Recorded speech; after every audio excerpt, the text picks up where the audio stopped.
Hello and welcome back. I'm Julie Samako, owner of Southern Charm Wreaths, where we teach you the art of silk floristry.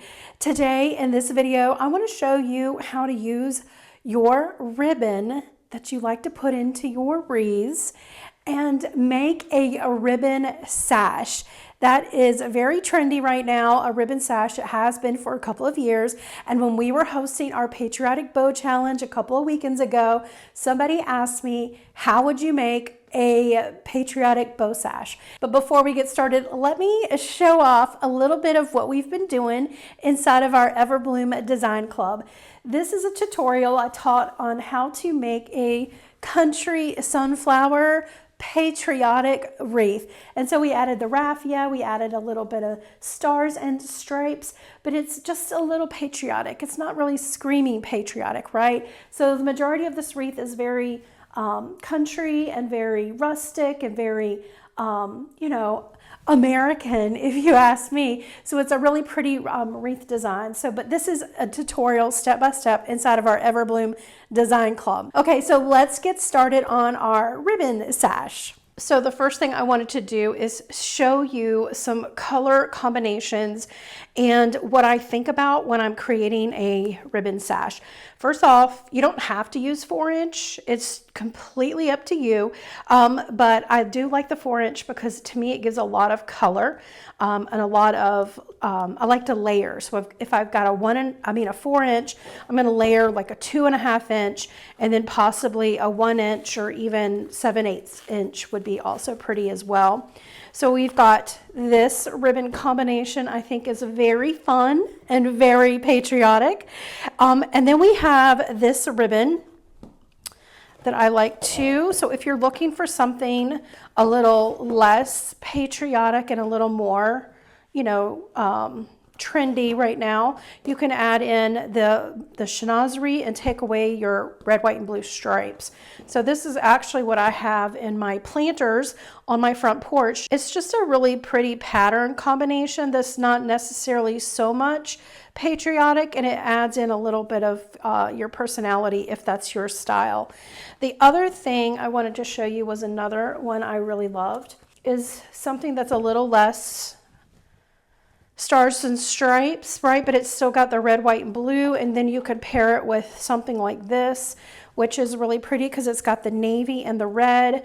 And then if you want to add in more of your patriotic flair, you can add in a 1-inch navy with your white stars. To me, this is like a really pretty look as well. If you didn't want to add the stars and you want to keep it within, something that you might use all summer, but also works for patriotic, all you have to do is substitute it with a solid 5/8. And so you can see here that this is just a really pretty combination, that it doesn't scream, stars and stripes, but it does work for patriotic. Okay, so I think what I'm going to do is I'm going to go with this ribbon selection, and we're going to measure out approximately 1.5 yards of our ribbon. Okay. I'm just going to use my mat, 1.5 yards.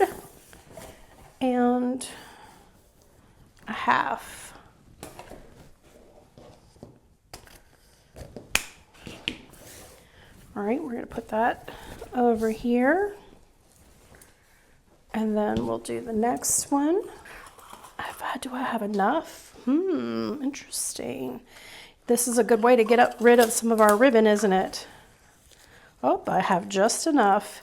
So another reason why these are really good to use, I'm going to get rid of some ribbon. I mean, I could have used this in a bow, obviously, but, if you're looking for something interesting to add to your Etsy shop that doesn't really take a lot of time to do, or if you're wanting to create something for your crafts show booth, this would be really fun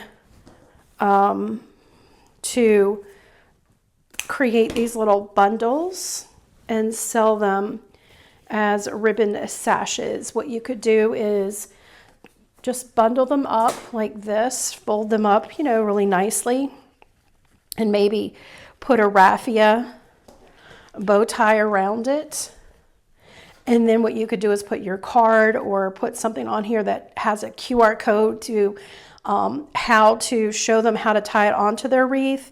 That would be a really cute idea, I think. Maybe the QR code is to your Facebook page or your Instagram account or somewhere where you can create a video showing them how to tie this all together on their wreath. The next thing I want to do is remove the wire. Let me get my pliers. This to me is probably could be the hardest part. It just depends on the ribbon. Okay, so what you're going to do is you're going to grab your needle nose or any pliers that you want and take a piece of the wire. I like to roll it around a little bit. I almost snapped my finger in that thing. And then just pull it out. I think these pliers know that I'm not a fan of them because that's like the third time it's tried to pinch me. Right? And I mean, obviously it's not me doing it, it's the pliers. No, I'm just joking. All right, I'm just gonna wrap this around and throw it in the trash. I wrap it around because inevitably that thing will fall out and get all tangled up everywhere. All right, so here we go with the next one.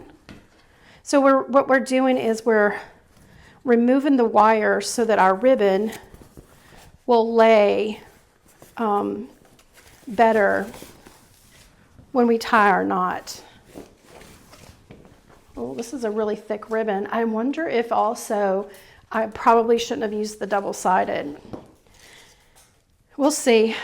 Typically the double-sided is thicker and it might stick out a little bit far on the sides, but hey, live and learn, right? You get to learn if I make a mistake. All right, now what we're going to do is remove the wire from here on this one. Okay, so we've removed all of our wire. I'm going to first work with my 4-inch ribbon.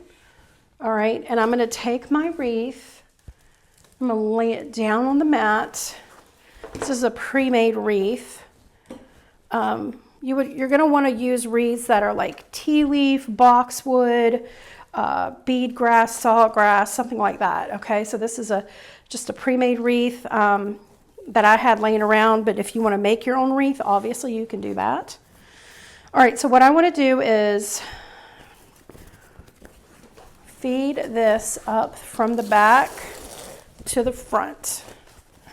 All right, and I want to keep one of these streamers much longer than the other, so you can see that we've got some hanging out here. Okay, so you can see that one side is about 12 inches longer than the other. All right, so then we've got our top ribbon and our back ribbon. So the longer piece, the back ribbon, is going to fold over the front of the top ribbon and then back around. And then you're coming out up here from this area. So you're gonna pull it out. And then as you pull it out, this is what I was wondering, how thick would this be? Because this is some thick ribbon.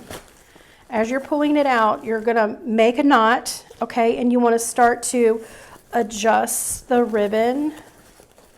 But you want, okay, here's where we get to decide, do we wanna keep this showing or reverse it? I think I'm gonna turn it this way. So we want the front of our ribbon showing like that, okay? And you're just gonna keep playing around with the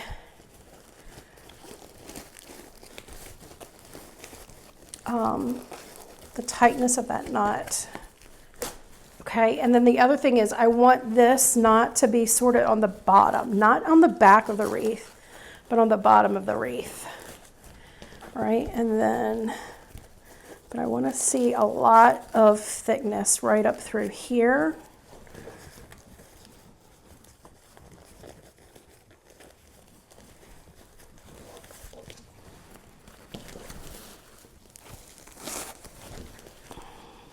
Okay, that looks good. All right, so this is what we have. All right, so we're going to grab our 2.5-inch ribbon and we're doing the same thing. Go to the back, pull it to the front. We want our top ribbon to be shorter than the back. Okay, we're going to do the same thing we just did. Take that back ribbon and fold it over the top, and then back around that top ribbon, and then pull it. At the same time, we're just positioning the ribbon streamers. Okay, so this one I'm going to maybe pull a little longer on this end. And then I'm going to pull this way. I want to start layering.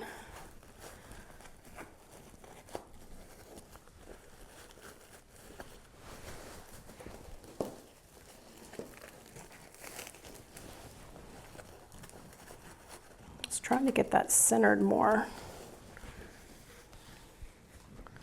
Okay. So here is what I have.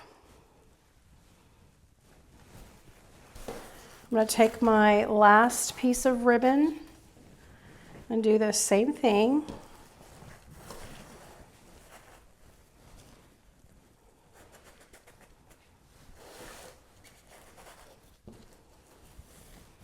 So when we get this added, all we have to do is cut the length that we like. Remember, the long streamer goes over the short streamer, and then you're going to twist it to where the the front is showing. Let's see. Let's pull it a little tighter on this end. All right, and now what we're going to do is just tie it off. So I do like this to be a little bit more, let me see if I can't redo that. I was going to center that a little bit more. There we go. Let's pull this over that way so we can try to see like all three of our ribbons right there. Okay. So now we're going to put it up on our easel and we're going to finagle it. We're going to move it around a little bit. Now remember, there's no wire, so you can't get a curl. But I am trying to get the front. See, that back is wanting to show. So it's wanting to do that. I don't hate it. That one ribbon is just a little bit on the big side. It's just a little bit big on the back. But we're going to go ahead and let's go ahead and dovetail. Okay, and we want this one to be that same size, so we're just going to dovetail this. We'll do the same thing, but I want this one to show, so I'm going to make this one a little bit shorter.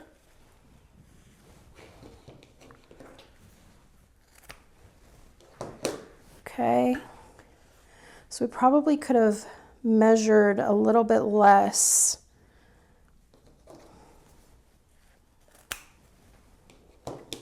Than 1.5 inch. 1.5 yards. All right, I'm going to keep this one still pretty long because you're going to be able to see the other ribbons through it. Okay, and then from here you typically like move your, wreath stems back in place. Okay, and to me this is just a really pretty sash using up your ribbon that you have laying around in your shop. Again, you're going to want to finagle it a little bit, and if I didn't use the double-sided ribbon, it probably would have been a little bit thinner, not as thick, and that knot wouldn't flare out. See how it's starting to flare out a little bit like that, right? I'll try to remember to post a photo of one that we did during our Patriotic bow making challenge that was just a different color palette and different style, different ribbons and stuff, and you could see the difference of how they lay and how they look. But this is something that to me just, simple, if you like the simplistic look, if you're trying to add another thing to your Etsy shop, or you're trying to get rid of some extra ribbon, or you're just trying to take a wreath that you love, a year-round wreath or a simple wreath and you're just wanting to jazz it up for the holiday, but you don't know how to make a bow, I mean, I think this is just a really pretty solution for you. Let me know if you have any questions below. And as always, thank you so much for joining us and following our channel, and make sure to subscribe and ask any questions below, and I'll see you on the next video. Bye.